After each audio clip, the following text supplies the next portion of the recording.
Assalamualaikum warahmatullahi wabarakatuh. Hai teman-teman, di pertemuan kali ini aku akan menjelaskan tentang majas. Majas pada garis besarnya ada dua jenis, yaitu majas lugawi dan majas akli. Majas lugawi adalah majas yang alakonya ditinjau dari aspek bahasa. Sedangkan majas akli adalah penisbatan suatu kata fi'il kata kerja kepada fa'il yang tidak sebenarnya. 1. Majas lugawi. Majas lugawi adalah salah satu jenis majas yang ilahnya didasarkan pada aspek bahasa. Majas ini terbagi menjadi dua jenis, yaitu majas isti'arah dan majas mursal. Majas mursal. Majas mursal ialah majas yang alakonya ghairu musyabbah, tidak saling menyerupai. Alakonya antara musta'ar minhunya dalam bentuk hal-hal berikut ini. A. Sababiyah. Sababiyah adalah itlaqus sababi wa iradatul musabbab. Artinya menyebutkan sesuatu sebab sesuatu, sedangkan yang dimaksud adalah sesuatu yang disebabkan. Contohnya, azim tu yadu fulani indi. Sesungguhnya besar tangan si fulan di sisiku. Pada ungkapan majas tersebut yang disebut adalah kata yadun, sedangkan yang dimaksud adalah nikmah, yakni nikmat yang disebabkan oleh tangan. B. Musababiyah. Itlaqul musabbab wa iradatus sabab. Menyebutkan sesuatu yang disebabkan, sedangkan yang dimaksud adalah sebabnya. Contoh, amtortus sama nabatan. Langit mengucurkan tanaman. Pada ungkapan majas di atas disebutkan akibatnya adalah nabatan, sedangkan yang dimaksudkannya adalah ma. C. Juz'iyah.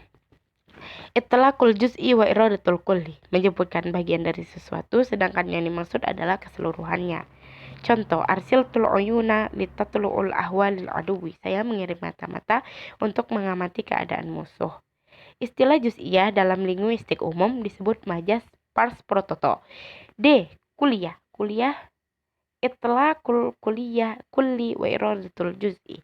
Menyebutkan sesuatu keseluruhannya, sedangkan yang dimaksudkan adalah sebagiannya.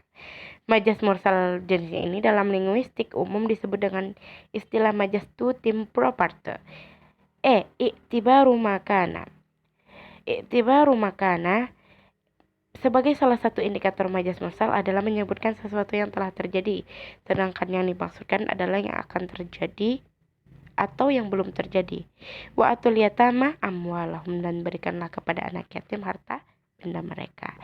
Potongan ayat di sini tuh dimaksudkan yatama. Kata yatama keadaan masa yang sudah lalu, tetapi yang dimaksud adalah masa berikutnya, yaitu ketika anak sudah dewasa. F. I'tibaru mayakunu. I'tibaru mayakunu adalah salah satu indikator majas mursal yang bentuknya berupa menyebutkan sesuatu dengan keadaan yang akan terjadi, sedangkan yang dimaksudkannya adalah keadaan sebelumnya. Itlaqul mayakunu wa iradatu makana. Contohnya seperti yang disebutkan di sini. G. Mahaliyah. Mahaliyah yaitu itlaqul mahalli wa iradatul halli. Contoh, qararul majlis zari. Majelis telah memutuskan seperti itu. Secara letter leg, yang memutuskan adalah majelis, sedangkan yang dimaksud adalah orang-orang yang menempati majelis. Haliyah. Haliyah sebagai indikator majas mursal, yaitu itlaqul halli wa iradatul mahalli. Contohnya bisa dilihat di Quran surat Ali Imran ayat 107.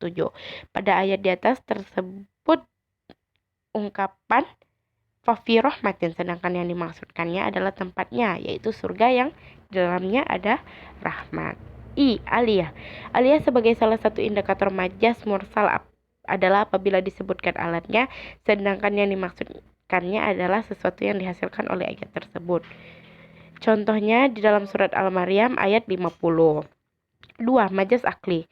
Majas akli adalah menyadarkan fi'il kata kerja yang semakna kepada yang bukan seharusnya karena ada alakoh hubungan serta adanya korinah yang mencegah dari penyandaran yang sebenarnya. Penyandaran fi'il atau semakna dengan dilakukan kepada sebabnya, waktu, tempat, masdar, mabni, fa'il kepada maf'ul, dan mabni maf'ul kepada fa'il. Berikut contoh-contoh yang mengandung majas akli. A. Penyandaran fi'il kepada sebab. Yang B yaitu penisbatan kepada waktu. Contohnya bisa dilihat langsung ya. C. Penisbatan kepada tempat. D. Penisbatan kepada masdar. E. Mabni maf'ul disandarkan kepada isim fa'il. Dan F. Mabni fa'il kepada isim maf'ul. Mungkin hanya ini yang dapat saya jelaskan. Akhirul kalam. Wassalamualaikum warahmatullahi wabarakatuh.